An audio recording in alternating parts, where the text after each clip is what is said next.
The Tuskegee Airmen rewrote the book on integrating the military. 3 of them met outside an Army and Air Force exchange service at the Pentagon Thursday to share their stories. Petty Officer Andrew Holloway brings us a Black History Month story on how these men, along with others, changed the face of U.S. military aviation. Retired Colonel Charles McGee, retired 2nd Lieutenant Leroy Battle, and Curtis Robinson are 3 veterans of World War II with a very different story. These men were a part of the 332nd Fighter Group, the first group of African-American pilots. Over the years, each one of these men has set their memory to paper in order to share their experiences with the world and to spread understanding of the past. It's important to tell the story because we need to preserve certain values that are important to the country. In other words, respecting all citizens, giving all citizens an opportunity to achieve their best, which means that's good for the country and its future. Customers line the hallway to share the inspirational stories these men had to offer. However, one individual grew up hearing a more personal account of the famed 332nd Fighter Group. Well, my Uncle Roy was a Tuskegee Airman. He was a bombardier navigator on the B-25 Mitchell. So seeing these guys here, they're old friends of his. They actually know him. He passed away in September of 2002. But, you know, growing up with the Tuskegee Airman story is what actually inspired me to go in the Air Force. Major Brian Chappell's Uncle Roy, retired Colonel McGee, retired 2nd Lieutenant Battle, and Mr. Robinson are only a few of the Tuskegee Airmen who overcame a nation's prejudice. For years, these men fought along one another, building bonds of camaraderie.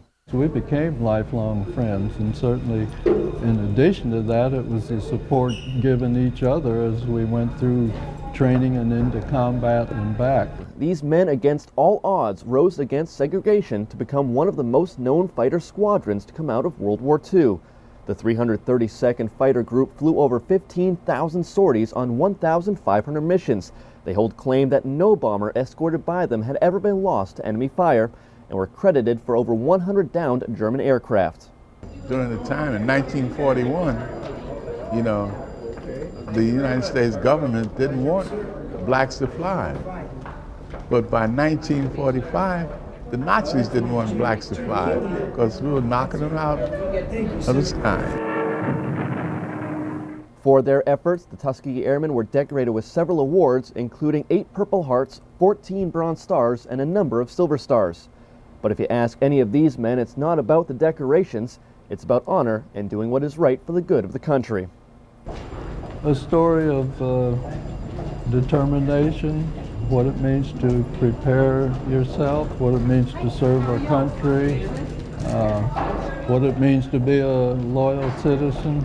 I think there's several lessons that come from the experience that I've gone through and what it means. It's just like you got a super highway with a lot of potholes, and so I'm filling in the potholes to smooth it over because they just don't know. Between 1941 and 1945, 992 pilots were trained in Tuskegee.